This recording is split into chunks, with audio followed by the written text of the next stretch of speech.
Good morning, ASEAN. Freshen up your world, your thought, and your idea with us every weekday from 7:30 to 8 a.m. I'm Patsurang Desha Putharangsi. And we now present as Monday, the 13th of May. Yeah, let's look at some of the updates from the rice pledging scheme in Thailand, as the subcommittee overseeing the government's rice pledge revolving fund will soon convene to evaluate the fund status. Well, Bank of Agriculture and Agricultural Cooperatives, or BAAC, President Lak Wachananawat said the subcommittee would also discuss the Commerce Ministry's plans to pay back the 500 billion baht loan it borrowed from the BAAC to run the pledging scheme. He said most of the funds had now been spent on the scheme. Lak said that if the government failed to meet the target for releasing rice from the stockpile, money that it needed to pay back the BAAC, it might have to look at other ways to increase funds for the rice pledging project. So the government allocated 500 billion baht for the project, of which 410 billion baht was a loan from the BAAC, while the rest was lent to the government from the bank's own coffers. The ministry had already paid 110 billion baht of the total 220 billion to be repaid this year. Lak said that in effect, the government had to release stockpiled rice so it could make enough money to repay the fund. This would in turn enable the BAAC to continue the pledging scheme for the next crop season. So of the total 110 billion baht returned to the bank, 85 billion baht is for the BAAC's main crop pledge last year, and the rest for the main crop of 2011. Over the past few months, the BAAC has used 21.5 billion baht of the amount returned to pledge a second crop for the 2012 to 2013 period, Kunwina, so totaling 1.34 million tons of rice from 17,000 rice farmers. The bank expects 7 million tons from the second rice crop will be included in the scheme. So the pledging process for the second crop will end on September 15 this year. Currently, the fund could afford the pledge for the second crop. And Lak continued that the subcommittee would also discuss whether the strong baht and the decline in the price of rice on the global market would affect the government's decision to release rice from the stockpile. Regarding the single visa scheme shared between Laos, Cambodia, and Thailand, Laos has recently said that it will not lose any visa fees. The Lao Ministry of Foreign Affairs said that rather than diminishing the country's revenue, it would boost visitor arrivals. He made the comment on weekend 3 weeks after his return from Cambodia, where the ministry delegation learned about the concept of the single visa scheme and how it operates. The single visa scheme was misunderstood. It was understandable at the first place that when it was introduced, visa fees would be collected only by the country issuing the visa. But this isn't the case. Any of the participating countries can charge fees when foreign visitors enter the country.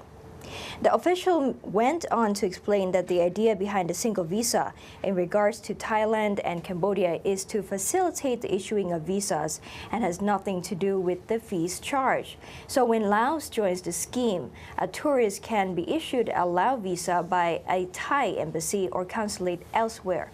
He or she can use that visa to enter Laos, but they will be charged for the visa by Laos when entering the country, while the Thai embassy will charge for their service.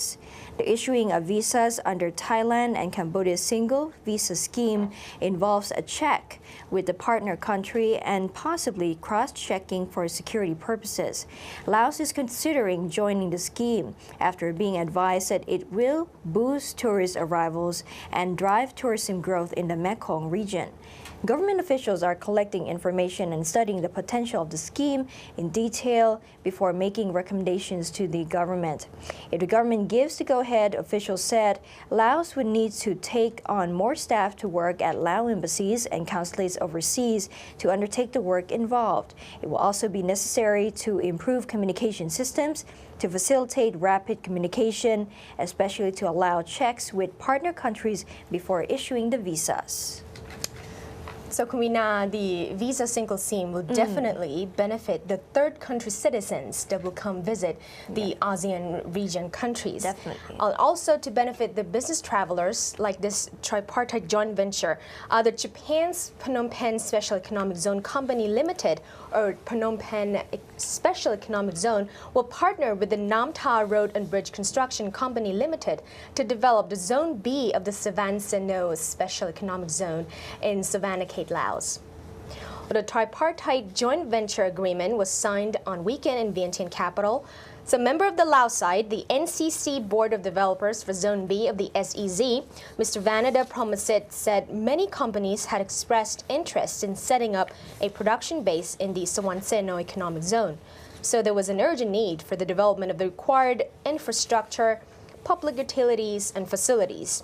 Savan-Seno Economic Zones B covers an area of 220 hectares, and 2 Japanese companies are now building factories on the site.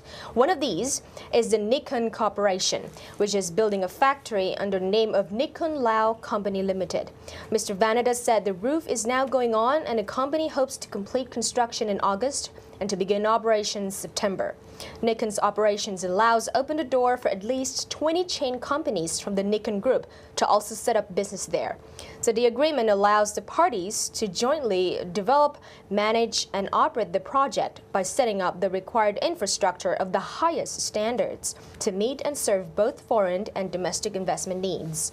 With the Phnom Penh Economic Zone joining the Savan-Seno Zone and the NCC in the development, the tripartite cooperation will set up a new joint venture company named Savan Japan Joint Development Company Limited, with the aim of listing on the Laos Stock Exchange within the next 3 years. Mr. Masoto commented on the special characteristics of Japanese business operators, saying they take a long time to deliberate before making an investment decision because they consider not only the short-term view but also look at a potential turnover in the long term. So he added that the establishment of the Savan Japan Economic Zone will help to develop the Lao economy and job creation and the building of a modern town that is a technological hub. From ties between Japan and Laos, we moved on to Vietnam and China as the Vietnamese Deputy Prime Minister Nguyen Thien Nhan yesterday stressed that Vietnam and China should boost their economic cooperation and focus on key joint projects, especially in energy and those projects connecting the two countries' railways and roads. Nans made the statement during his meeting with Chinese Premier Li Keqiang in Beijing, emphasizing the two countries needed to focus on building their relations based on 3 pillars. They were traditional neighbors, so they needed to conduct straightforward and sincere discussions. They shared similarities in political regimes, and they were both members of the United Nations, so they needed to respect international laws and conventions. He also suggested the implementation process of 2 key projects, the Vietnam-China Cultural Friendship Palace in Hanoi and the Vietnamese Culture Center in China, in order to contribute to deepen the comprehensive strategic cooperative partnership between the two parties, governments, and people. Premier Lee also hoped that with this mechanism and 2 sides would join efforts to settle disagreements so that their relations would keep developing. Lee said China considered Vietnam a sincere friend and comrade. The country also considered Vietnam's development as its own development opportunities. Philippine vote seen as a referendum to the presidency of the President Benigno Aquino III after the break.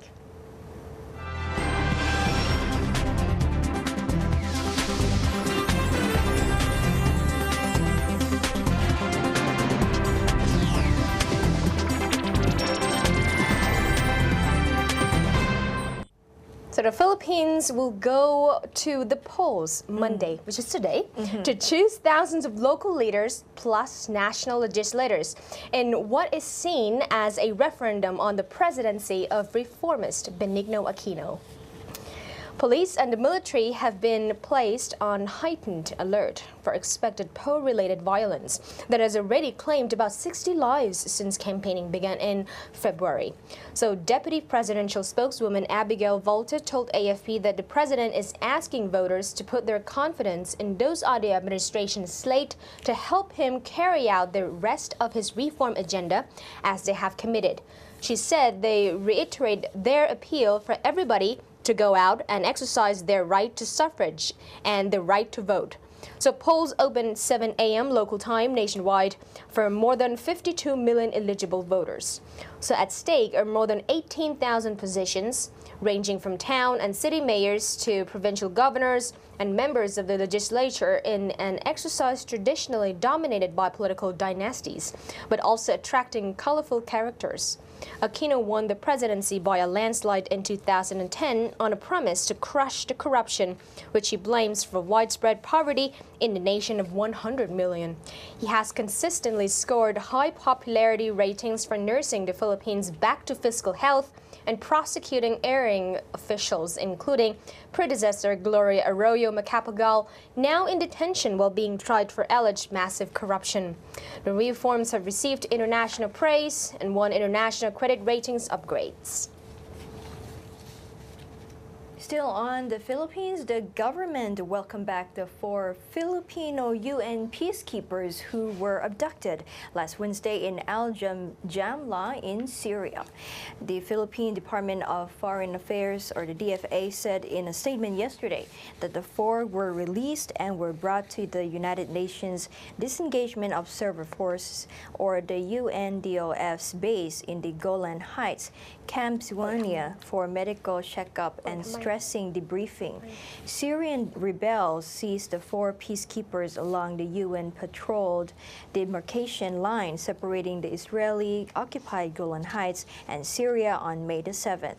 This was the second such incident in 2 months. 21 Filipino peacekeepers were abducted and held for 3 days by the rebels in the same area 2 months ago. DFA said the Philippine government and its people expressed deep appreciation to the United Nations and to all those who have exerted and contributed to the collective efforts to effect the safe release of all 4 UNDOF members. DFA added that the Philippines stresses the impartiality of UNDFO and its mandate to monitor the disengagement of forces agreement between Israel and Syria, and strongly reiterates its call on all parties to respect the freedom of movement and safety and security of peacekeepers in UNDOF. Myanmar's government is making preparation to accommodate the growing number of population in Yangon and seeking inputs from the international and local community in making the transition, as the city is expected to house about 10 million people in the near future. But the construction minister, Kyok Ulwin, said the government has invited foreign developers to join and boost the city's developments as the National Comprehensive Development Plan is set. According to the director, Win Zaw, of the Human Settlement and Housing Development Department, foreign investors are interested in infrastructure developments of the city. Especially the South Korean investors are conducting surveys within their own plans. So developers from Japan's and ASEAN cities like Singapore and Malaysia are gathering momentum to plunge into developing infrastructure sector as well. He added that the government and Asian Development Bank, ADB, have agreed to implement the development projects in Yangon and Mandalay. The relevant ministries do not have many plans and projects to accommodate 60 million of the country's population.